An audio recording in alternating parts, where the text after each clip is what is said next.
तो pre generation यानी generation of Wars, जहाँ पे इस पूरे पीटीजे यूनिवर्स के सबसे स्ट्रॉन्ग कैरेक्टर्स अपने प्राइम में थे। हाँ, वही जनरेशन जहाँ पे गैप्योंग किम, शिंगन, प्योंगयांग चो और भी काफी सारे पावरफुल फाइटर्स एग्जिस्ट करते थे। एंड आज हम कौन भाई? अरे मैं और तुम। अच्छा, तो मैं और तुम, ठीक है। तो आज हम रैंक करेंगे top 15 strongest fighter of lookism को। तो चलो अब बिना कोई बकवास की वीडियो शुरू करते हैं। Number 15, elite first unit captain the gentleman. तो रिसेंट के चैप्टर्स में ही हमने इस बंदे को देखा और इसने आते ही जो इन सैमचोक के किंग और उसके बाकी दो चमचों को एक साथ बजाया, वो देख के ये तो कंफर्म हो गया कि ये बंदा कोई मजाक बिल्कुल भी नहीं है और फ्यूचर में कीटे किम को अंडरवर्ल्ड का किंग बनाने में इसका काफी बड़ा रोल हो सकता है। तो सोचो, जब ये प्री जनरेशन में अपने प्राइम में होगा तब किस लेवल पे होगा।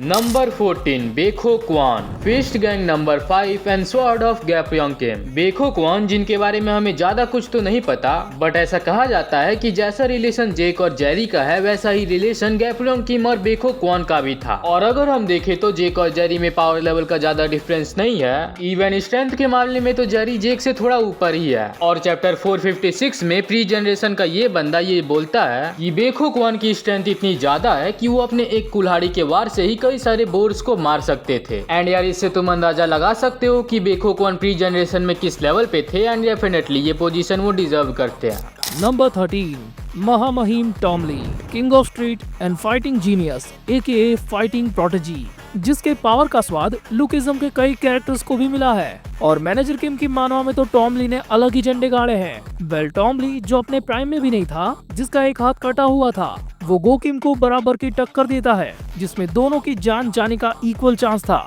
इसके अलावा टॉम ली ने मैनेजर किम में तो ऐसे ऐसे कारनामे किए हैं कि क्या बताऊं। बस इतना समझ लो कि टॉम ली इस पोजीशन को डेफिनेटली डिजर्व करता है। नंबर 12, जिनयुंग पार्क, एक ऐसा बंदा जिसे सभी कॉपी लेजेंड कहते थे, जिसकी कॉपी एबिलिटी इतनी सुपीरियर थी कि वो गैप्योंग किम के मूव्स को भी कॉपी कर सकता था। फिस्ट गैंग का नंबर 3, जिसने पता नहीं कितने सारे बंदों के फाइटिंग स्टाइल्स को कॉपी किया है, और वो भी प्री जनरेशन में जहाँ पे इतने सारे लेजेंड्स और स्ट्रॉन्ग कैरेक्टर्स थे। तो हाँ, ये बंदा अपने प्राइम में डेफिनेटली काफी स्ट्रॉन्ग होगा। नंबर 11, मैनेजर किम AKA कोड 66। सीनियर मैनेजर किम ने नॉर्थ कोरियन प्रेसिडेंट को 2 बार किडनैप किया है और इन्होंने CQC अटैक को इस लेवल पे मास्टर किया है कि वो नाइफ्स और गन्स का भी यूज CQC में कर सकते हैं। और ऐसा बस मेरा मानना है कि मैनेजर किम पूरे पीटीजे यूनिवर्स में से सबसे स्किल्ड पर्संस में से एक है। मैनेजर किम के पास काफी सारे डेडली अटैक्स है, लाइक 1 इंच पंच, जिससे किसी की भी इंस्टेंटली जान ली जा सकती है।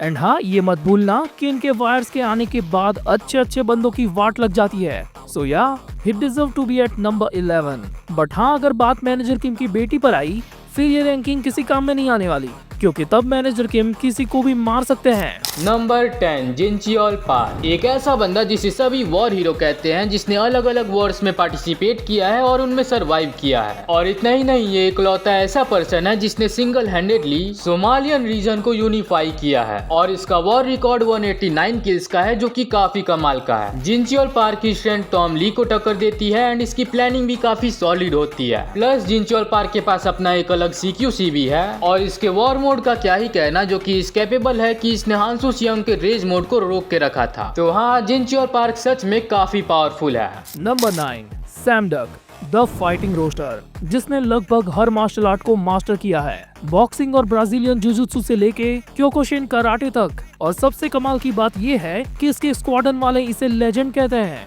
क्योंकि अभी तक इसने अपनी पूरी मिलिट्री करियर में एक भी फाइट को नहीं हारा। एंड सैम डक की ये फीट ये शो करती है कि उसकी स्किल किस लेवल पे है और डेफिनेटली वो ये पोजीशन को डिजर्व करता है। Number 8, Charles Choi, fist gang का second in command Charles Choi AKA elite किस लेवल पे लाई करता है, इसका अंदाजा तुम इस बात से लगा सकते हो कि विदाउट पुटिंग एनी एफर्ट इसने बाकू नो और जीचैंग क्वैक को ऊपर भेज दिया, और वो भी तब जब इसका एक हाथ ही नहीं था। तो सोचो ये अपने प्राइम में कितना ज्यादा पावरफुल होगा। प्लस इसके इनविजिबल अटैक का क्या ही कहना, जिसे गैप्योंग किम के अलावा प्री जनरेशन में और कोई भी नहीं देख सकता था। और इसके स्ट्रेटेजिक माइंड को तो बिल्कुल भी मत भूलना, जो इसे बाकी फिस्ट गैंग के स्ट्रॉन्ग बंदों से ऊपर लाता है। नंबर 7, यामाजाकी शिंटारो, एक ऐसा बंदा जिसने टोरा ओनी के एक हाथ को काट दिया। हाँ, तुम ये कह सकते हो कि शिंगन तब अपने प्राइम में नहीं था, पर फिर भी ये काफी बड़ी फीट है। प्लस इसके पास भी यूआई मोड वाली रिवर्स आइज है, ब्लैक बोन है, और इन सब के अलावा इसकी स्वॉर्ड स्किल प्रोबेबली सबसे बेस्ट है in entire पीटीजे universe.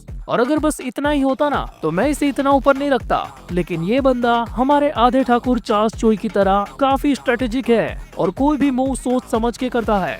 That's why मैंने इसे इस पोजीशन पे रखा है। नंबर 6 हांसू सियोंग, एक ऐसा बंदा जिसकी फाइटिंग पावर नॉर्मली भी काफी हाई है, बट जब ये अपने पर्सनैलिटी को लूज कर देता है तब ये बंदा एक अनकंट्रोलेबल मॉन्स्टर बन जाता है जिसे कोई नहीं रोक पाता है। और रिसेंटली जब इसकी फाइट किंग ऑफ अंडरवर्ल्ड के साथ हुई थी, जो पूरे पीटीजे यूनिवर्स के सबसे पावरफुल बंदों में से एक है, तो उसके साथ फाइट में हांसू ने उसको बराबरी की टक्कर दी थी और कुछ समय के लिए तो वो फाइट को डोमिनेट भी कर रहा था। एंड इन सब के अलावा हांसू के पास कुछ ऐसे डेंजरस अटैक है लाइक ब्लू ड्रैगन मूव या फिर राउंड आउट किक, जो कि किसी भी बंदे को काफी ज्यादा डैमेज दे सकते हैं। तो हाँ, हांसू काफी पावरफुल है एंड वो ये पोजीशन डेफिनेटली डिजर्व करता है। Number 5 king of the underworld, एक ऐसा बंदा जिसके बारे में ये बोला जाता था कि वो राज करने के लिए ही पैदा हुआ है। इसका पावर लेवल इतना था कि इसने सबसे पहले तो मैनेजर किम को डिफीट किया, फिर हांसू सियोंग को जहां हांसू अपने बेरसर्कर मोड में थे, और उसके बाद इसने टॉम ली से भी फाइट की, और एंड में मैनेजर किम और रियल कोड 66 ये उन दोनों के साथ अकेले ही फाइट किया।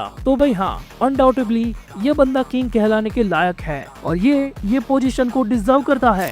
नंबर 4 प्योंगयांग चो। अब प्योंगयांग चो को देख के काफी लोग ऐसा बोलेंगे कि इनको इतना ऊपर नहीं होना चाहिए था, बट एक बार तुम ये सोच के देखो कि वो बंदा जो उस किंग ऑफ वर्ल्ड को बराबरी की टक्कर दे रहा था, जिस किंग ने टॉम ली, मैनेजर किम, हांसू सियोंग जैसे कैरेक्टर्स को डिफीट किया है, एंड यार उस फाइट में प्योंगयांग चो तो उतना सीरियस भी नहीं थे, तो भी वो किंग को इतनी बराबरी की टक्कर दे रहे थे। और यार मुझे पता है कि तुम लोग किंग और प्योंगयांग चो को इक्वल रेट करोगे, लेकिन मुझे रैंकिंग बनानी है, दैट्स व्हाई मैं प्योंगयांग चो को थोड़ा ऊपर रेट करूंगा। नंबर 3 जिन मुजिन, जिसे सोंग जियूक ने गैप्योंग किम का राइवल बताया था, एंड ये चीज काफी है जिन मुजिन का पावर लेवल शो करने के लिए। इसको प्री जनरेशन के स्ट्रॉन्गेस्ट किंग में से एक माना जाता था, जिसकी सिसिलियम टेक्निक इतनी ज्यादा डेंजरस है कि जब शॉन जियूक और विंजिन ने मुजिन जिन के सिसिलियम को यूज किया था, तब उसे जेम्स ली और कीटे किम ने भी पहचान लिया, जो क्लियरली ये शो करता है कि जिन मुजिन प्री जनरेशन में किस लेवल पर थे। नंबर 2 शिंगन यामाजाकी, एक ऐसा मॉन्स्टर जिसके ब्रूटैलिटी के सामने कीटे किम भी अभी बच्चा लगता है और जिसकी पावर लेवल इक्वल है गैप्योंग किम के। तो शिंगन के पास बाकियों से एक अलग यूआई है जिसे कि वो कंट्रोल में ही रखता है, क्योंकि जैसे ही इसका यूआई से कंट्रोल हटता है तो एक ऐसा मॉन्स्टर बाहर आता है जिसे कोई भी नहीं रोक पाता। प्लस शिंगन के पास ब्लैक बोन भी है जो कि इसे किसी भी स्वॉर्ड या फिर ब्लेड से इम्यून करती है। एंड यार मैं शिंगन के बारे में ज्यादा बात नहीं करूंगा क्योंकि ये बंदा अपने डाउनफॉल में ही इतना ज्यादा पावरफुल था, तो अपने प्राइम में ये बंदा किस लेवल पे होगा उसका मैं अंदाजा भी नहीं लगा सकता। एंड मैंने शिंगन को सेकंड पे रखा है, तो ये मत समझना कि शिंगन गैप्योंग किम से कमजोर है। बेसिकली ये दोनों ही लेजेंड है और ये दोनों अभी के लिए तो इक्वल है।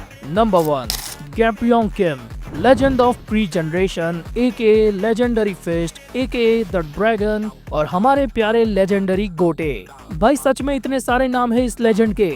गैप्योंग किम जो इनविजिबल अटैक को देख सकते हैं, जिसके अंडर टॉम ली, इलाइट, जिनयूंग पार्क जैसे पावरफुल बंदे काम करते थे, और जिसने यामाजाकीस को कोरिया से भगाने में सबसे इम्पोर्टेंट रोल प्ले किया, और इन्हें यामाजाकीस का प्रेसिडेंट शिंगेन भी अपना ट्रू राइवल मानता था।